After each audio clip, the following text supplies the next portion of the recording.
How's it going, everybody? Resale Rabbit here. I'm going to show you how to get into one of these Redbox cabinets without a key.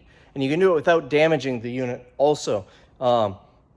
Quick side note, don't do this if you don't own the machine. Even though the company filed bankruptcy and the machines were abandoned, it still can be considered theft.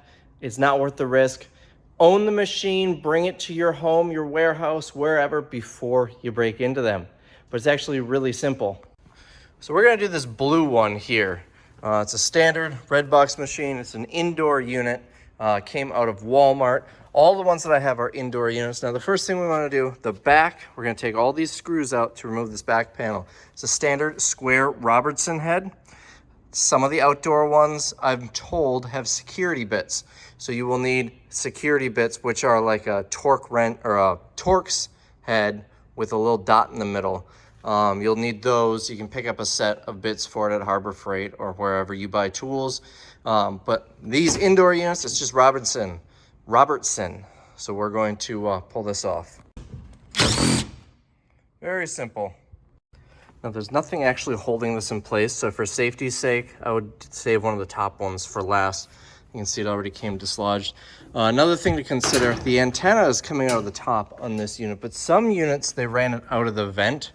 So you want to account for that. It's just magnetically stuck on there.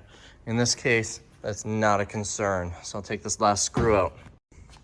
Now with that out of the way, you'll notice a lot of the discs have fallen out in transit.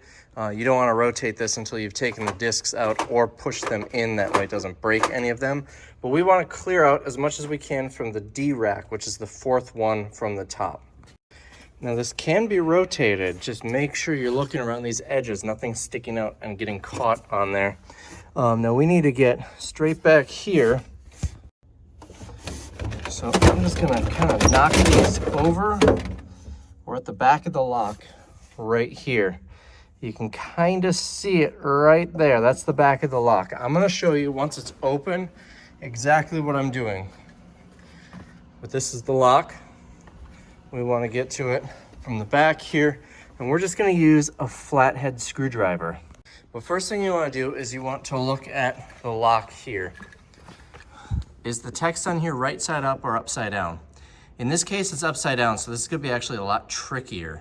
If it were right side up, it would be a lot easier, but it's the same process really. Once I get it open, I'll show you what I'm doing where you can see it a little more easily with the door open.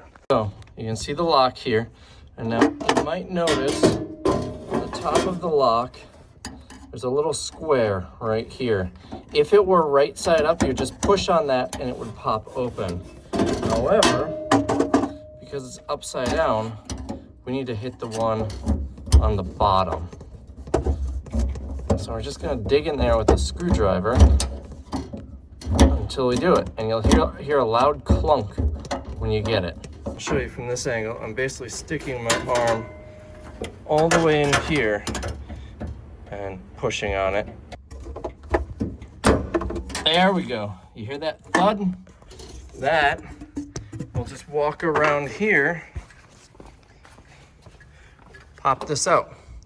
So now, you're just gonna twist it counterclockwise. It's basically a screw.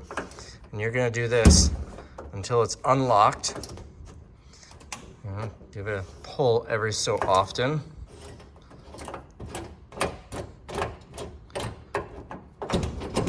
Still there.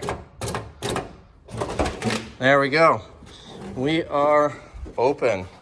Now I'll show you in here what I was specifically doing. We're gonna lock this up.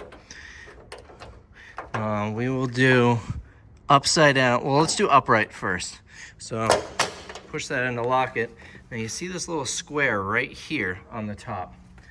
If I can grab my screwdriver from here. This little square, all we're doing is pushing that down.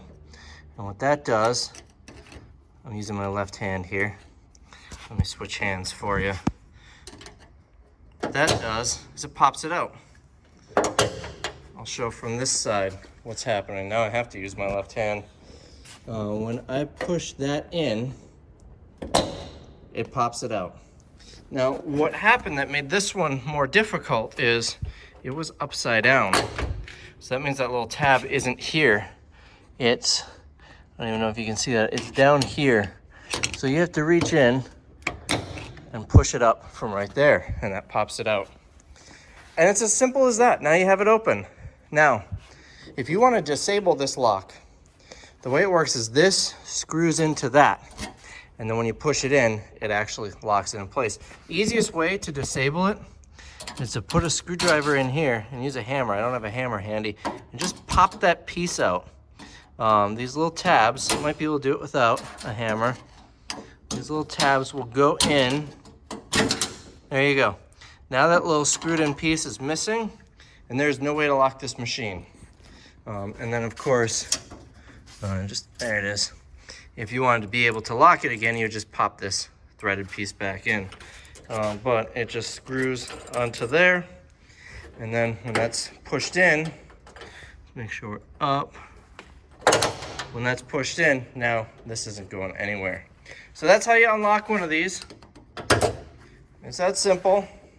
Sometimes it can be a little finicky. Sometimes you can get it within a couple seconds on your first try.